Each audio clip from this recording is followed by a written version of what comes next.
Donc nous clôturons cette deuxième journée du forum Entreprendre dans la culture et on va parler innovation dans le secteur musical avec un entrepreneur. J'ai le plaisir de recevoir Stéphane Dufossé. Vous êtes cofondateur de Augmented Acoustic. Alors pour les professionnels qui nous regardent et les acteurs du secteur culturel, quelle est la solution Augmented Acoustic? Quelle est votre mission? Bonsoir Aurélien, bonsoir à tous. Donc Augmented Acoustics, on a développé une solution qui s'appelle SupraLive et qui permet aux spectateurs d'un concert de pouvoir prendre la main sur le son du concert. C'est-à-dire que dans un concert normal, on offre la possibilité au public qui le souhaite de pouvoir écouter le son sorti de console. Alors ça se passe comment? En fait, on a développé un système qui se connecte à la console façade de l'ingénieur du son, qui récupère le multipiste, qui l'émet dans la salle en haute définition. Les spectateurs ont un petit boîtier qui permet la retransmission de ce son haute définition. Ils vont mettre des petits écouteurs intra-auriculaires dans les oreilles et avec leur smartphone, ils vont pouvoir piloter ce boîtier et accéder, réglage de volume. Donc ça c'est très bien, ça remplace complètement les prothèses auditives, sauf qu'au lieu de se boucher les oreilles, on a le son de la console où on règle son volume. Également l'égalisation, donc, parce qu'on n'a pas tous la même audition, les mêmes goûts, donc on peut être amené à vouloir changer un petit peu l'égalisation. Et cerise sur le gâteau, on offre un accès au multipiste qui permet de pouvoir, je suis fan du guitariste, j'ai envie d'entendre son solo plus fort, je mets plus fort le solo de guitare. Alors, comment réagissent les professionnels du spectacle vivant, et en particulier, j'imagine, les prestataires, les professionnels de la sonorisation, à votre solution? Est-ce que vous sentez des réticences ou au contraire, on est dans une innovation d'usage, innovation professionnelle? Alors, on est clairement sur un service qui est disruptif.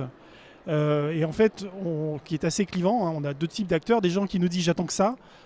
Alors pourquoi? Parce que ceux qui nous disent qu'ils attendent que ça, c'est soit parce qu'ils sont déçus par l'expérience sonore en concert, soit parce qu'ils ont des problèmes d'audition et ça leur permet de répondre à une problématique, soit ils sont fans de l'œuvre et ils ont envie de s'immerger encore plus et de pouvoir avoir cet accès aux multipistes. Et puis on a aussi des gens qui sont plus réticents. Alors on a un énorme atout, c'est que quand on arrive à amener ces gens réticents à expérimenter le service, ils réalisent tout le potentiel que ça peut avoir, aussi bien en termes de performance de l'expérience du live, mais également pour la profession, c'est aussi de nouvelles sources de revenus. Il faut voir aussi ça pour les professionnels. Alors, donc les professionnels qui sont réticents, donc, en le testant, voient le potentiel, mais également le gros intérêt également pour des professionnels, c'est cette possibilité de ne plus décevoir du tout les spectateurs lors d'un concert, puisque aujourd'hui on a quand même, quand on va dans un grand stade et tout, d'être déçu par l'expérience sonore, c'est assez récurrent. Donc on est aussi sur ces problématiques-là. C'est important aussi pour bien rassurer la profession, c'est qu'on ne dénature pas l'œuvre, parce que tout ce qu'on fait, c'est qu'on respecte l'intégrité de l'œuvre, puisqu'on offre le mix du musicien. Et les possibilités qu'on offre de jouer sur les réglages de volume, ça ne change pas la coloration de l'œuvre. C'est juste une autre manière de vivre l'expérience, mais on récupère le mix que l'ingénieur du son du musicien a fait de l'œuvre artistique. Alors, comment on en arrive à développer une solution pareille? Quel est votre parcours? Alors moi je suis ingénieur acousticien, j'ai à la fois un profil d'ingénieur classique mais aussi avec une spécialisation en acoustique théorique, et je suis fan de musique, j'ai créé un festival de musique et je vais régulièrement à des concerts et c'est vrai que j'ai vécu une expérience une fois qui était dans un grand stade où j'étais allé voir un groupe que j'adore. Et j'étais en tribune et c'était une catastrophe. Et je me suis dit, c'est pas possible, on peut pas continuer comme ça, à faire des prix de concert de plus en plus chers et offrir parfois ce qui est des bouillies sonores. Et il y a des personnes de la profession qui admettent ce problème, d'autres qui refusent de l'admettre, mais je pense qu'ils vont être à force amenés à l'admettre parce qu'il y a des choses qui se passent, il y a une tendance de marché, on commence à le voir On a été des précurseurs, mais il y a des choses qui bougent autour de ça. Ça, c'est comment c'est né. Et moi, j'en ai discuté avec des amis qui sont devenus mes associés. On a trouvé des solutions, on a répondu à des problématiques autour de ça. Donc, je travaille. Un de mes associés, c'est un ponte, enfin, un grand expert dans le domaine du traitement du signal, de l'audio, qui a développé toute la partie technique. On a un associé également qui est régisseur de spectacle, ingénieur du son, donc qui nous apporte toute cette vision de terrain. Donc, c'est pas qu'un produit pensé par des ingénieurs ou par des marketeurs, c'est vraiment un produit qui est aussi qui est fait avec des musiciens et des personnes de la profession. Et dans notre équipe, on a également une personne qui n'est pas du tout technique et qui a toute cette vision d'expérience utilisateur et qui pense le service en tant que spectateur. Comment je fais pour que ça ne paraisse pas comme un service hyper complexe, mais très simple, très fluide. Et elle nous a apporté aussi toute cette approche-là. Depuis combien de temps existe votre entreprise ? Vous avez eu des grandes étapes, j'imagine une phase de recherche et développement assez importante. Ça a nécessité des fonds. Avez-vous été accompagné pour mettre en œuvre ce projet ? Oui, alors on est tous les quatre, on a un certain âge, on a pas mal baroudé dans notre carrière professionnelle, donc on avait pas mal d'expérience, mais on a été dans 2 incubateurs. Aujourd'hui, on est au 104 Factory.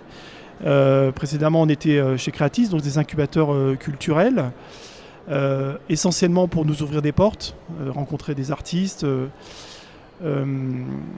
Les grandes phases de la société a été créée fin 2014. 2015, ça a été rencontrer la profession, leur présenter sous forme de slide le produit, les teaser, et en parallèle de ça, la R&D mener le développement. Il y a eu un an de développement technique parce qu'il y a beaucoup de problèmes, c'est assez trapu d'un point de vue technique pour arriver à offrir une expérience sonore qui dans un concert normal vous permet de personnaliser son expérience, de ne pas avoir de problème d'écho, d'avoir une bonne cohérence entre ce qu'on entend dans les oreilles et ce qu'on ressent physiquement. Il y a beaucoup de choses et tout ça en haute définition. On a eu un prototype disponible fin 2015. Et avec ce prototype, on est allé faire des concerts en France, aux États-Unis. On a fait Jane's Addiction à Los Angeles, par exemple. On était au South By, où on a fait l'artiste électro Jacques. On a fait différents concerts sur Paris, aussi bien sur de la musique classique avec l'Orchestre National d'Île-de-France à la Philharmonie, que des concerts de métal avec Massisteria.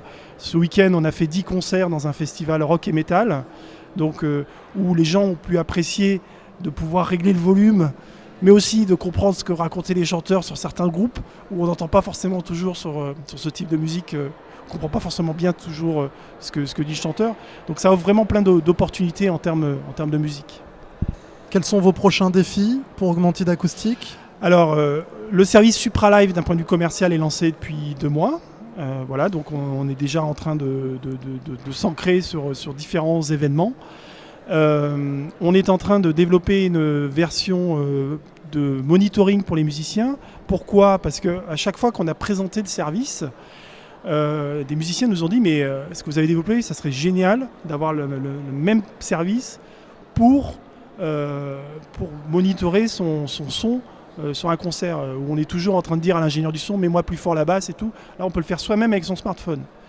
Donc, et dans ce cadre-là, on va faire un Kickstarter dans les prochaines semaines pour nous aider à faire les petites évolutions du produit pour le transformer en ce qu'on a appelé un supra-monitoring. Donc du financement participatif, c'est ça ? Financement participatif, c'est ça.